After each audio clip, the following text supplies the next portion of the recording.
Okay, so can I just say that I am very, very satisfied that Kubo did not go the same route that he normally does, where Askin would have gotten back up and, you know, had this other plan and shit like that. Like, even though he still has, like, a backup plan, it's kind of like one of those self-destruct shit, like, yeah, I lost, but I'm taking you motherfuckers with me. Really good shit there, Kubo, finally switching it up, and I'm like, yeah, this is, some pretty good shit. So for starters, yet again, bigging up Kisuke Urahara in this chapter, that he thought of 1,000, literally 1,000 different what-if scenarios. In case this shit happened, I got this for this, and that's why he even made sure to heal up Grimmjow and come up with this plan. Like, can you just say that Kisuke is indeed the smartest, most intelligent motherfucker in the Bleach universe? I mean, Mayuri, he ain't got shit on him. Mayuri's a smart dude, but he ain't got shit on him. And if you even go back to, like, Aizen, because people say, ah, yes, but Aizen, if you think about it, in the end of the day, Kisuke was the one that really defeated Aizen, okay? He was the one that set up the Kitos and used Ichigo and everything. Like, it was Kisuke that did it. And now this, like, Kisuke is indeed the smartest motherfucker in the Bleachverse, hands down. But that lethal final bubble of poison, damn, Kisuke didn't think this far ahead. Although, to be honest with you, everybody's like, so is Kisuke dead? More than likely, it's similar to what happened with Kyoraku. He probably fainted because, I mean, he just got fucked up. He got his eyes cut and blown up and all sorts of shit. And Nell is probably gonna be the one to save them because it's like a slight crack in the big poison barrier. She's gonna come and get Grimmjow and him and save the day. And if I'm correct, maybe I'm misremembering, but I think when Nell licked people or her saliva or something,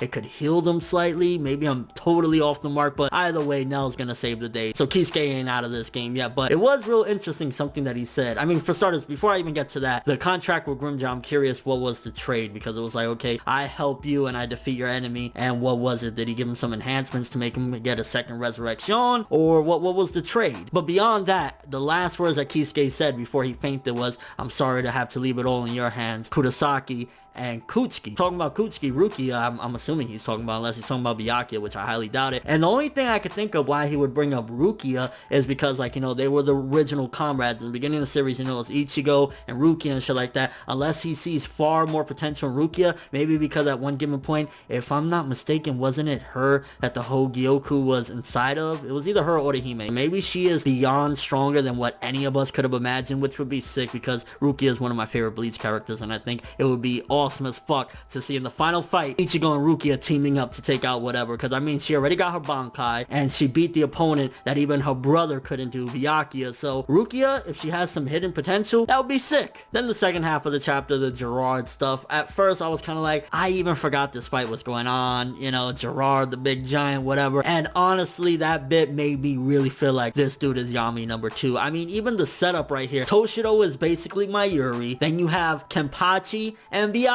just like when they slammed the fuck out of Yami at the end of the eyes and shit. Like, yeah, this dude is definitely Yami number 2, except these three are probably gonna Shrek the fuck out of him. And I mean, just seeing Kenpachi in the end, that was hype as well. Like, overall, it was a very good chapter. Again, Kubo switching it up. I mean, even though Askin had one final trick up his sleeve, he even didn't want to deal with this. So it was like, the only way it would be activated is if he fainted or seemingly died. So it's like, you got that big, you know, switcheroo, and Nell's gonna save the day, which, I mean, do you really want Kisuke to die? Like, I want Kisuke to be present at the final fight, even if it's just him, like, pulling tricks, or just watching for that matter on some, like, Piccolo to Gohan type of shit. I just want him to be present there, so I didn't really want him to die in this Askin fight, although, yeah, I think he, for the most part, lived up to the expectations we had. And I mean, I'm not that, you know, gung-ho about the whole Gerard fight, but we got Kenpachi in there, and Kenpachi, whenever he's shown, you know, it's hype as fuck, and I'm still holding out. I doubt we're gonna see the Bankai because we just now seen his Shikai, but it would be awesome to see Kenpachi's Bankai. I don't know what the fuck that would be. If, like, his Shikai is a basically gigantic butcher knife, what's the Bankai gonna be? Like a worldwide knife? Like, I don't even want to imagine the insanity. But yeah, very good chapter for the most part, 8 out of 10, despite the fact that I'm not personally excited for the Gerard fight. Bringing in Kenpachi, having this 3-on-1, making it a very good setup there, and then the ending to the Kisuke fight and having Nell there, like, pretty good stuff. But let me know what you think. First of all, question, why was it that Kisuke said Kuchiki? Like, was it just because, hey, you know, she was one of the originals with Ichigo? Was it something more to that? Do you think Nell's gonna save Kisuke and Grimmjow? And do you feel as though Gerard is slowly becoming Yami number 2 now that Byakuya, Kenpachi, and Toshido are there at the end? And your thoughts of the chapter. But thanks for watching. If you enjoyed anything about this review, make sure to drop me a like. I'd greatly appreciate it. And if you want more from me, make sure to subscribe, follow me on Twitter, Instagram, and stalk my Facebook to get more when the video ends. I'm ForneverWorld, and as always, people,